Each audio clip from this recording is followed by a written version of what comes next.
असां वज़ीर बिरोही ॻोठ पहुता आहियूं। हिते जेको आहे त पुलिस ख़िलाफ़ हैदराबाद पुलिस ख़िलाफ़ एहतिजाज हले पियो, सो हुते पहुता आहियूं।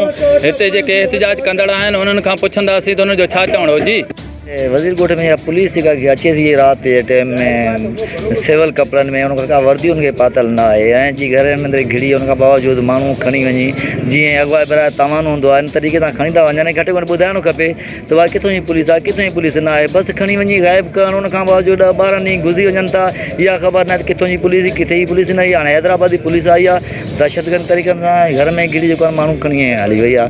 उन खां पोइ मालिक अची ॻोल्हा करे थकिजी पिया। हाणे उन थाणे खां थाणे ते इहा दरख़्वास्त ॾिनी त थाणे वारो रिसीव न पियो करे। 2 ॾींहंनि खां पोइ थाणे वारो रिसीव के दरख़्वास्त, छोकिरा जी बरामद थिया हैदराबाद में वरी खयूं हितां वरी हैदराबाद में केस दाख़िल कयो आहे त बाबा हे जेको आहे न हिननि खां पिस्टल बरामद थिया ऐं हैदराबाद में फुर पिया कनि। छोकिरा खजल हितां हुन गवाह, उन खां बावजूदि थाणे में रिपोर्ट दाख़िल थियल आहे। इहा त असां बिल्कुलु हिते त वज़ीर ॻोठ में ख़ौफ़ फैलियल आहे त बाबा पुलिस जी कार्य न छा कंदी करे राति जे टाइम में ईअं ॾिठो अचनि या राति में अचनि था पंहिंजी वर्दी सां अचनि, पोइ चवनि बाबा फिलहाल थाणे जा आहियूं। ईअं त न थींदो आहे त सिविल कपिड़नि में अचनि, खणो आहे पर तव्हां या होटल ते लेन देन कयो आहे, माण्हू सां छॾियूं था। इन में त बिल्कुलु माण्हू हिन वक़्तु एॾो ख़ौफ़ आहे वज़ीर ॻोठ जे अंदरि, एॾो ख़ौफ़ आहे जो हद खां घणो बाबा हीअ पुलिस न आहे, इहा दहशतगर्द आहे। जेके पुलिस हुजे आहे त ईअं न करे आहे त बाबा खणो था कराची में केस दाख़िल था कयो हैदराबाद में फुर पियो करे बाबा हिते दरख़्वास्त ॾिनल आहे त दरख़्वास्त ॾिसो। इन खां पोइ वज़ीर आला खे अपील था कनि बाबा पुलिस वारनि जे मथां थोरो, या वज़ीर आला थियो जेको आहे आईजी साहिब खे बि अपील था कयो त बाबा पुलिस ते थोरो ध्यानु जो आहे, इहा एॾी नाजाइज़ी न करणु खपे। उन खां बावजूदि का तसली बख़्श का माना का ॻाल्हि ई न आहे न। उन खां पोइ जंहिं पुलिस वारे वञूं था थाणे ते, थाणे वारे बि अहिड़ी ॻाल्हि नथा ॿुधनि त भाउ ॻोल्हियो। 2 ॾींहंनि खां तव्हांखे फ़ोन अची वेंदी, 3 ॾींहंनि खां पोइ फ़ोन अची वेंदी। जेकॾहिं फ़ोन अचे बि थी त फ़ोन त आई कोन्हे का, 4-5 ॾींहंनि खां पोइ फ़ोन आई न आहे। 26 तारीख़ अची विया आहिनि छोकिरा घर खां। हुन खां बावजूदि 1 तारीख़ फ़ोन आई आहे त उहा कोर्ट में पेश थिया, केस उतो जो आहे 13 ॾींहं जो आहे, पिस्टल बरामद थियो ऐं कासमाबाद रोड ते बीठो आहे। इहा नाजाइज़ी आहे। इन खां बावजूदि लाज़मी हाणे हिकिड़ो बेगुनाह माण्हू हरू भरू पुलिस जेको आहे उनखे क्रिमिनल ठाहिण जी कोशिशि थी करे, लाज़मी उहो क्रिमिनल ठही वेंदो न।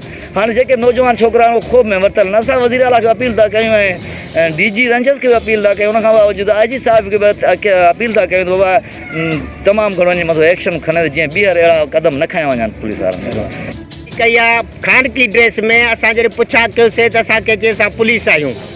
उन खां अलावा माण्हू असांजा कुटे सटे 80,000 रोक असांजो घर में पियो। मुंहिंजे धीउ जी वाटला जी ख़ैरात हुयो, उहे पैसा बि खयूं हलिया विया। मुंहिंजे ॿार पुटनि खे ऐं पोटे खे ऐं धीउ जे पुट खे भाणीजे खे पुलिस खयूं हलियो वियो आहे। असांखे 5-6 ॾींहं खां असांखे को ॿुधायूं ई कोन त किथे आहिनि। असां डुकी छिता थी पियासीं, असांखे को वक़फ़ो ई न मिलियो, का ॻाल्हि ई नथा कनि।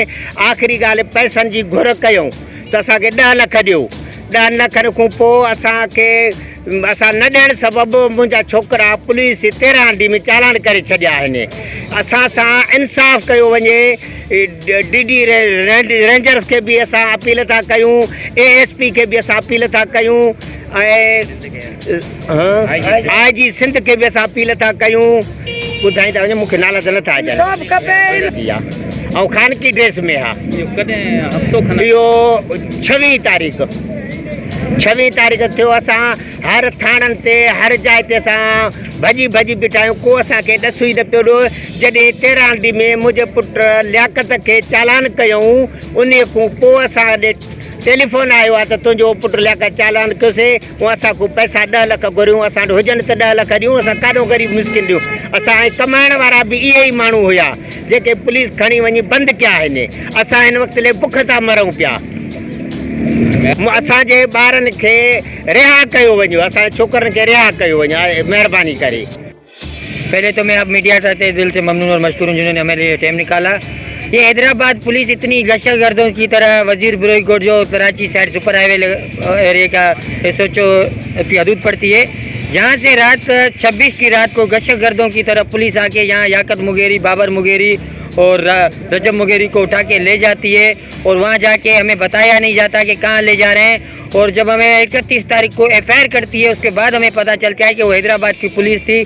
तो मालिकों का कहना है कि हमारे से 10 लाख रुपए की डिमांड की गई।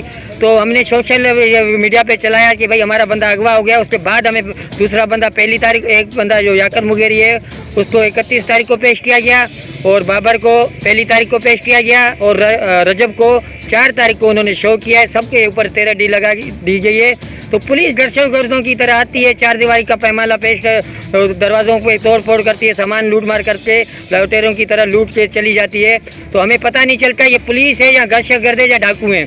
तो हम IG सिंध साहब से, वज़ीर आला सिंध साहब से और DG रेंजर्स और DIG ईस्ट और SSP ईस्ट से मुतालबा करते हैं कि इन पुलिस वालों के खिलाफ फुल फोर FIR की दर्ज की जाए और याकत मुगेरी और बाबर मुगेरी और रजब मुगेरी को फुल फोर जो झूठा केस लगाया गया है उसमें बरी किया जाए और हमें इंसाफ फराहम किया जाए, ताकि दोबारा अल्लाह न करे कोई ऐसा हमारे साथ सलूक किया जाए। और हमें अभी भी पुलिस वालों की तरफ से धमकियाँ दी जा रही हैं कि आपने अगर आवाज़ उठाई गई तो हम आपको झूठे केसों में बंद करा देंगे, वरना ऐसे मारा देंगे जैसे नकीबुल्लाह मकसूद को मारा गया, ऐसे हम आपको मार दिया जाएगा।